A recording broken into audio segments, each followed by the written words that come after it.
Okay, so this is just a little video about some tips and some examples of shooting landscape photography. So I have this page up about landscape photography with some tips, so I thought we'd go over that first and then take a look at some examples and some things. So some equipment, use a tripod if you're shooting near dark. That will let you use a longer shutter speed and which allows you, and also a smaller aperture. So definitely a tripod is very helpful. Lots of people like to shoot landscapes after, right before sunrise, right after sunrise, right before sunset or after sunset, and obviously the light's going to be low, so you probably want to use a tripod for that. Also, you can use a cable release. So here's a cable release, or a shutter release they might call it. So basically this is a cable. There's also wireless ones, I think, and you can use them sometimes from apps too as well, I think, where you can set off your camera basically without touching it. And the reason for that is if you're using a long shutter speed, then if you touch the camera, right, just to press the shutter, you're going to move the camera probably a little bit, even if it's on a tripod. So that can blur your image a little bit.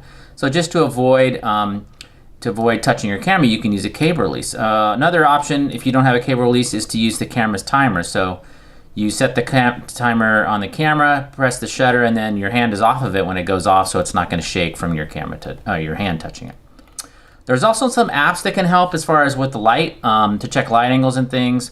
There's one called Photo Pills, which I think is iOS only, but these are pretty similar apps. What they let you do is, if I zoom in here, what it lets you do is it lets you see the direction of the light at a certain time of day. It tells you when the sun goes down, obviously when it comes up, where it's going to be. You can even line up with landmarks and things, and it really helps you kind of plan, when should I go shoot? What's the light gonna look like at that time? Things like that. What's the angle going to be? So I actually used this a little bit shooting in San Francisco to see where the sun was going to go down behind what angle was it going to be, where should I be, that kind of thing. This is another app called the Photographer's Ephemeris, and basically the same thing. You can see it plots angles for you, tells you which direction the light is, which direction the shadows are, sunrise and sunset, all kinds of different things like that. You can store locations. You can even do some VR type stuff or AR type stuff where you can point the camera or the phone, I think, at certain areas, and it will show you, what the light's going to look like, or where the angle's going to be and things like that. So pretty cool stuff. They're not free, but they're not very much. So those are some apps that can help you. So they can help you predict what the best times are and locations and things like that. Another option is to use a polarizer. So a polarizer is a filter. Here's an example of a polarizer. A polarizer is a filter you put on the camera, and what it does is it helps block reflections and haze and things like that. So you can end up getting, what you end up getting is kind of a little more contrasty image, if you can see that. See, it's a little more this is just an example without the filter and with it. You get a little bit more contrast, and skies will tend to be more blue and things like that. You can obviously do that later in Photoshop, but this is in the camera, and you actually might get some better results as far as filtering out haze and things like that as well, if you want to do that, atmospheric haze and stuff like that, because it helps with reflections, and haze is kind of reflections off of particles in the atmosphere, so that can help as well. Image settings, your camera settings, shoot raw if possible. That's kind of true a lot of the time, right? But what that allows you to do is to go in and get detail back out of the shadows, out of the highlights, things like that. It lets your camera take full advantage of what the range of brightnesses it can see, things like that. If you can't shoot raw, shoot high quality, large JPEGs. That would, if you can't shoot raw, that's another option. Shooting mode, you can shoot aperture priority or manual. You'll end up shooting manual a lot, especially on these long exposures. Like some of these exposures I'll show you are 30 seconds. So I'm just holding down the shutter on the cable release for like 30 seconds because that's a long shot. And then you're going to look at your display on the back of your camera. You can also look at your histogram to see if you got a good exposure. But really, it's kind of a little bit of trial and error exposure-wise, so might be on manual quite a bit. You want to use a low ISO if possible, especially in low light situations. If you have a high ISO setting, you're going to get some noise, maybe lots of noise in your shots, which means the quality is not going to be great. So a low ISO is going to give you better results. And again, if you have a low ISO and you're shooting in a low light situation, you're going to have really long exposures, right? Because your camera's not as sensitive, and it's going to, kind of be dark, so you're going to have long exposures. You want to use a small aperture if possible, which means, like f/16, f/22, stuff like that, because your lens is going to be sharper that way. Lenses are always more sharp towards the smaller end of the apertures. If you're wide open all the time, you're going to get a little bit softer image. Maybe you want that. Maybe you want a landscape that's a little bit soft. That's okay. Some of the shots I did, I had to kind of do that way because I didn't have a tripod that you'll see. But you're better off using a small aperture if possible. Average metering is fine. The normal average metering, again, I said it's going to be a lot of manual anyway, so it's not going to make much difference. Single shot mode, makes sense, right? You're not going to, unless you're capturing some action in a landscape, which I guess would be interesting. And then autofocus usually too as well. Sometimes it's tough to see even to focus, so autofocus can help with that. Depends on your camera a little bit. What time should you shoot? So sunrise and sunset are great for interesting light, but you can do nice images at other times. So the contrast is going to be a little bit lower in sunrise and sunset because you get the sky kind of filling in a lot of the light, right? And then making a more soft sort of diffuse light. Middle of the day is tough. You're going to get strong shadows and high contrast images, but it's not like you can't do images then too. It's just a little bit different type of situation. Side light can be pretty good to show contrast and texture. You'll see some of that in the images that we'll look at in a little bit. Backlight's also good. You can backlight some things and get some interesting effects, meaning the light's coming from behind. Mostly be prepared to wait for good light in good situations if it ever comes. You might go out and get nothing, which I've done, and everybody has. So you want to kind of wait, be around, and kind of be there. Really, it's just kind of be there at the right time. Be patient. So I have some videos here, and this page will probably get updated too, and I'll add some more notes and things so when you see this video, it might have more stuff to look at. But yeah, so that's just some tips to think about, and then let's take a look at some examples and some situations. All right, so I'm set up here on Treasure Island. Yeah, Treasure Island over there. Tough to find a place to park. Rob here, there's a raccoon down there somewhere, so you guys warn me if somebody behind me. Anyway, so I'm set up here. I'm set up at about ISO 100 on a tripod because I'm going to shoot some really long shots. Got my cable release here. See the cable release? So that way I can shoot moving the camera and vibrating it for longer shots. So basically, what you want to do is you want to wait until the right time. So you have to be in the right place at the right time. And just be ready, and that's most of it. So I kind of picked this day. I've kind of been watching the atmosphere a little bit and looking for kind of a clear day, and it's a pretty clear day. So if we zoom in, we can't zoom in there. I'm going to switch to the other camera there, and you can see that it's pretty clear out, kind of dramatic skies, right? I'm also shooting some HDR and trying some different things and just taking a bunch of shots and see what I get. So again, I'm just on the tripod here, shooting anywhere from 2 seconds to 20, 30, 40 seconds, low ISO, so you don't get any noise or less noise, and we'll see what we get. Okay, so we're looking at the images from that shoot. I wanted to show you too, I'd gone to a different location.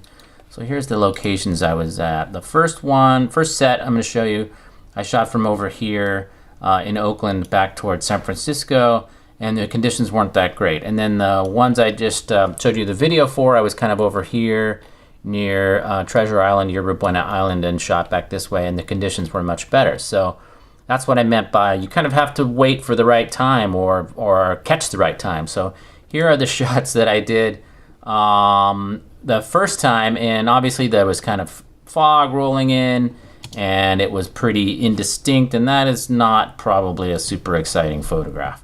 So that whole trip was kind of a bust a little bit. Didn't really get much. I did try to, make some use of the time and got some other things there that are kind of maybe interesting and things. But yeah, it's really about timing.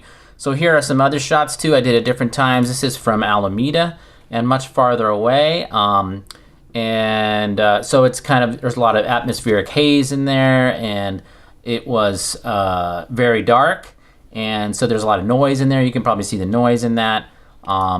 So also not great, right? I'm trying to bracket too to try to get some different exposures, but really not very good. There's, I mean, you maybe could do something with that, but a lot of noise in there. I was at a high ISO. It was really dark except for the lights, so not great there either. So then the one we just looked at, I go over to Treasure Island, and then I go well before sunset and then start shooting, and you get different things depending on what time it is. So obviously when it's earlier, you're going to get more light in the sky, and you're not going to get the lights of the buildings and things because they're not all on, and they're not, the contrast is a little bit lower. It was kind of an overcast day, like we said, with some clouds, but that could actually add some drama and things. And then as it got later, it gets more dramatic, and then I started bracketing and tried to include the edge of the island in there, and just trying some different things. There you can even see the clouds moving between those shots. So I'm trying to bracket as well, meaning shooting at different exposures so that I could try to do some HDR if things worked out too. So you can see the exposure on this one is f25. If I zoom in there, I'm at f25 at 2 seconds at ISO 100. So that has a pretty long exposure, so obviously I had to use a tripod for that, or it would be completely blurry because of my hand moving while I was shooting. This one's at 5 seconds. This one's at 10 seconds. So now we're up to 10 seconds. And the longer you get, especially when you're shooting with water or the ocean or anything moving, the water starts to turn into this indistinct kind of fog almost. So here's a 20-second exposure. If you look at the water in here, it doesn't look like water. It's kind of streaks, right? Because it's a super long exposure, and things are moving during the exposure, so they get kind of indistinct. Then it gets a little bit later, so and I'm still bracketing and things, trying to shoot some different angles and things, seeing what I get. So it's really just kind of being there at the right time, and then you get some pretty nice stuff at a certain point. Maybe this one looks pretty good, and again it's a long exposure. That's 20 seconds again. It says -2 on my exposure compensation, but I think I was at manual. Yeah, see, I'm on manual exposure mode, so this exposure compensation number -2 doesn't do anything on manual, because that's only going to do anything when you're on aperture priority or shutter priority or program. But when you're on manual, you're doing it, right? So it doesn't matter what this says here. So then, it gets later and later, and then the clouds and the sky's going to get darker. The buildings lights in the building are going to get brighter, and eventually you're going to end up with, something that that balances the way you want it. So it's tough to predict a little bit. I can't really say a time, for example. But say if we use this one, this is a 20-second exposure, f16, so it's going to be pretty sharp, hopefully. ISO 100, not a lot of noise. So if I open that one, if I double click it and open it just in camera raw for this one, I'm just going to do a quick tweak to show you what I might do. Now I've got a bunch of spots in here. I have a dirty camera sensor, which is something that I should probably get fixed. So I would have actually fixed those, but let's pretend that I already did that. So I'm going to bring up the shadows a little bit and bring down the whites a little bit, bring the blacks down. Here's my histogram up here on the right. So I'm kind of manipulating some of these. Let's bring the whites up, and I'm going to try to use a little bit more of the exposure range. So I'm looking up here in the histogram up at the top and trying to spread that out a little bit. So that's what your black and white sliders will do. And then I bring down the highlights a tiny bit, not a whole lot, and bring the shadows up quite a bit. I'm going to add some contrast. I'm going to add a lot of clarity, because landscapes kind of look that way, or cityscapes, if you want to think of it that way. And a little bit of vibrance too, to kind of accentuate some of the colors. I'm also going to go to the tone curve and give it sort of a medium contrast tone curve. It's going to kind of pop a little bit more. I want to do it too much, because then I lose all the detail in certain areas, so I'm not going to do too much. A little bit of sharpening as well. I don't think I need a ton of noise reduction in here, so I'm gonna leave that at 0. I could always come back and look at that later. I'm gonna go to my lens corrections and turn on my automatic lens correction. You saw a little bit of correction that did because of the bending distortion from the lens. And I think that's mostly what I'm gonna do. I'm gonna actually add a couple of adjustment brushes too. So I'm gonna go in here to adjustment brush. And what I want to do is I want to make this really crisp in the cityscape part. So I'm going to go to click on the plus sign near clarity and add 25 clarity and also contrast. Let's try that. So they're both on, well, I'm going to do both here. Do about 25 each on clarity and contrast, and just kind of brush over this, just the city part. If I want to go down and see where I'm doing that, I can go down to mask at the bottom, down here at the bottom right, and I could click on that. And now I can see kind of where I was painting. Now I got kind of in the water, so I'm gonna hold down the option and erase up to the edge here, because I don't want to, I'm just not gonna make my water more sharp because I kind of like that weird lines that it created. And then that's probably good. So I'll turn that off. And I can obviously do more things. Now that I have that adjustment brush in there, I could change the exposure, you know, make it look bright and kind of glowing. Maybe I will do that just a tiny bit. I'll just bring it up about 0.5. And that makes it kind of glow a little bit more. And then I'm also going to do another one for the sky. So I've increased the exposure a little bit. I gave it some contrast and clarity. And maybe a tiny bit, well, no, I think that's all I'm going to do on that one. I'm going to go up here to where it says adjustment brush. I'm working on the same adjustment brush. I'm going to click on new to do a new one. And now I'm just going to do, I think I'm going to hit the plus on saturation. And that zeroes everything else out and then is going to crank up the saturation a little bit. And then I'm just going to go in the sky, get a little bigger brush, and I'm going to paint in a little bit in the sky. And I'll turn on my mask again because I can't really see where I'm doing that. That was really soft. Let's go minus here. Let's undo that. That brush is way too big. Let's go paint up here. And now I've got my mask on. I can kind of see it. And I'm not doing it super carefully because we're doing this quickly. But it's also just kind of a general effect too. So, all right. So I've got that in there. I'm going to turn on the mask. And what I'm going to do is bring down the exposure on the sky a little bit and make it a little more dramatic. And then also, I've already added some saturation, so maybe even a little bit more. Oh, how's that? Very moody, right? San Francisco evening.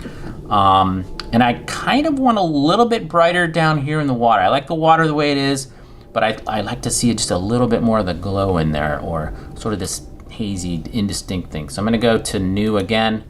I'm just going to hit exposure plus the plus sign on the exposure once, and I'm going to go in and paint and just bring up the water just a little bit so that I can see it a little bit. It's not just this dark kind of dreary corner here. I don't know, I think this is part of the island down here. I could try to get rid of that, but there we go. So that looks pretty cool. Maybe that city's the lights are a little too bright. I could always click on these pins to if you click on the pin, I can edit that. So maybe I want to bring the exposure down a little bit. I don't know. Actually, it's probably pretty good. I'm going to go about plus 35. I like it kind of glowing a little bit, so I can add a little bit back in there. So that's the advantage of shooting with RAW too. That was a RAW file, so I have a lot of data in there that I can sort of bring up or bring down or accentuate or whatever. All right, so I'm going to click done on that. And let me go back one more time, and I wanted to show you, I did shoot some brackets, right? So there's that image, and here's the one next to it. That's the JPEG of the same image. So there's before, basically, and there's after. Yeah, there we go. So I did want to show you quickly how I could do an HDR from that too. So I've got Aurora 2018 open here, I think. So I'm going to go to Open Image, and I'm just going to drag in, I'm going to use JPEGs. I would usually use probably RAW for this as well, but it'll be kind of slow. So I'm going to use JPEGs and open 3 of these images. There's really not one, I didn't really get a good bright exposure. This is actually kind of a normal exposure, and then I have kind of a dark one and a really dark one. I probably should have shot even a longer exposure. I think this was like 30 seconds though, so. But it would be better. I would get more of detail in the shadow areas, but let's just go with that and see what happens. And it's loading. There we go. So there's the 3 images loaded together, and there's all these different presets you can use. So if I click on categories, let's go to this guy, Serge Ramelli, and he has one that kind of works pretty cool for this one. It goes for sunset look here. Yeah, it's okay. It's kind of, let's go to basic here. Just trying some presets to start with. And let's go with bright. Okay, so there's a starting point, and then obviously you have tons and tons of different settings that you can tweak. Those are all presets, and I can start with that. I could click on overlay preset right here, and that would save that as a preset, and then I can make my own if I want. Oops, I zoomed in and zoomed out. But I can obviously tweak all these and do a lot of things. So that's a whole, like, you could do multiple videos on that, but I just wanted to show you how that would look if we went to tried out some of these different settings. Let's try one of these, Trey Ratcliffe, which is a pretty well-known guy for HDR. And all these are going to be a little dark because I started with three dark images, but that's pretty cool. Kind of dark and moody there. Ooh, that one looks good too. So I do have some noise in there. I could tweak that. And look at all the spots that show up now. Man, I got to get that cleaned. That's bad. But anyway, so there you go. There's some HDR from those. So that's why I kind of shot both, some straight images and some bracketed images, multiple exposures, so that I could later go back and maybe do some HDR. So now let's take a look at a different situation at dawn in a different location.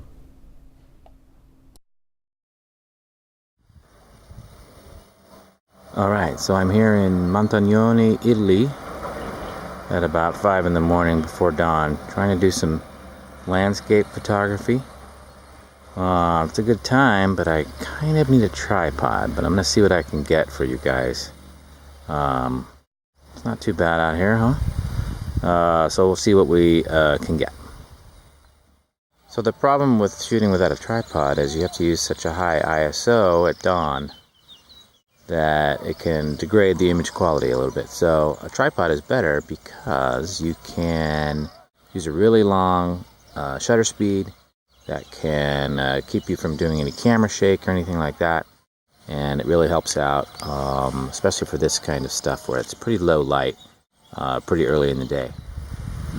So now the sun has come up, dawn, and so we're going to get a lot of contrast, right? The sun's going to be very bright, and the foreground is still a little bit dark. So I'm shooting a lot of HDR. I'm shooting multiple exposures and bracketing things so that we can put those together later on and maybe get a good photo out of at least 3 photos together with different exposures. So we'll see how that looks as well. All right, so here we're taking a look at some of the images from that shoot in Tuscany. So again, you can see I'm shooting some brackets, right, where some images are bright and some are darker. So here is one that I have here. So let's take a look at that one. I'm just going to do this one first in camera raw and go through the same kind of stuff. So I'm gonna drag down the blacks a little bit till I get a good, and the whites up a little bit until I get a good range. I kind of already do. So let me crank up the clarity a little bit and a little bit of vibrancy and saturation. And I will bring down the highlights, which is the sky. So you see the sky kind of comes back a little bit and get these crazy orange up here, right? And then I'll bring the shadows up a bit, which opens up this foreground area with the green and these trees here in the middle. A little bit of contrast maybe as well. And then I'll go to the tone curve and give it a medium tone curve again. You know, I kind of almost like it without it on that. Well, I guess I'll do that. But I would definitely kind of play with that a little bit, maybe. And I think we can leave some of this stuff alone. Now, I was shooting at a higher ISO and a wider aperture because I didn't have a tripod, right? So I'm going to get more noise and the image might not be quite as sharp. So maybe I would sharpen it a little bit. But I'm going to fly through this so we don't spend a ton of time on this. I'm going to go in and turn on the lens corrections. And another thing I'm going to do, actually I'm going to backtrack to actually go to effects, and under effects up here, under effects there is the dehaze function, which is also in Lightroom. But what that will do is this is atmospheric haze back here actually. That's just particles of, you know, dust and things in the sky that make everything as you go farther away get less distinct and more kind of gray. So if I crank on this a little bit, it tries to figure that out and get rid of it. Now if I go really far, it gets kind of nutty, right? That's a little much. Looks like I'm in some sort of weird psychedelic dream or something, but you could do that. That's a bit much. But I'm gonna go, you know, maybe over here somewhere, and maybe I'm gonna go back and turn down that vibrancy and saturation just a little. and maybe bump the contrast just a little bit. It's up to you, right? It's a decision. Now, a lot of people, I think nowadays or recently or in the last 5 or 10 years are kind of relying on saturation, like, oh, look how pretty it is, right? Super saturation. It's kind of eye candy, and it's kind of it's eye candy. It's kind of shallow a little bit, I think. So try not to lean on saturation and contrast as kind of a way to make boring images look better. But I'm gonna add a little bit because it's fun to do. But anyway, so that looks pretty good. So I'm gonna say done on that one. I think that one looks pretty good like that. Now I did open that one also, I think, in HDR. So I opened 3 images, 3 different images of the same scene. So this one here, if I can get it to work, that one. There's the light one. Here's the normal one, or the dark one, and here's the medium one, I think. Or that's the bright one. But anyway, you get the idea. So there are 3 images about 2 f-stops apart, and then I loaded them into Aurora HDR, and then went through some presets and messed with some stuff, and that's what you get. So definitely a nice image, good look, because that HDR allows you to catch the bright areas in the dark exposure and the dark areas in the bright exposure and put them all together, and then you get a nice kind of visualization of that scene. One more thing to show you too, I mentioned that backlighting can look good in some of these, and side lighting and the direction of the light. So here's an image that I don't love the way it is really, but if I open it here, so it's backlit, right? So the sun is coming through these leaves and it's kind of peeking around this leaf here in these grapevines and things. So what I'm going to do is do my normal super quick version of adjustments here. I'm going to bring the shadows way up, bring the highlights down a little bit. I'm not even going to mess with the saturation on this one, just to show you what we can do here. And add a little contrast and definitely some clarity, kind of a lot of clarity, kind of makes it pop a little bit. And there you go. So that's kind of a nice image. I don't love this down here. I don't like this kind of gravelly ground down here. And this feels a little bit too busy and wasted space here. So I'm going to actually go and crop this a bit and see if we can get a better composition maybe. So maybe something like that. So I just kind of got rid of this area over here and this area down here, and that looks kind of nice. I think I'm gonna give it a little more contrast and maybe bump up the shadows a tiny bit more, bring the blacks just to get a tiny bit more. Let's go to the tone curve. I know I'm going fast, but just wanted to show you what we can do with this. Give it a little bit more tone, a little bit more curve to it. Remember the curve, the S curve makes the higher, steeper this S curve, the more contrast the image is going to have. And if we wanted to get cheesy, we could even go to the effects panel and add a little bit of vignetting around the sides. See, there's vignetting, right? So this is post-crop vignetting. So this works even after you crop. So it kind of focuses attention up there. Takes the corners away a little bit. That's not too bad. Not too shabby on it. I think I want a little more shadows in here. I might even go in and get a brush, get an adjustment brush, and just bring up the exposure in here just a little bit. Because the sun's kind of coming through these, right? Maybe here even as well. And maybe there. Whoop, oh, sorry about that. There we go. That's not bad.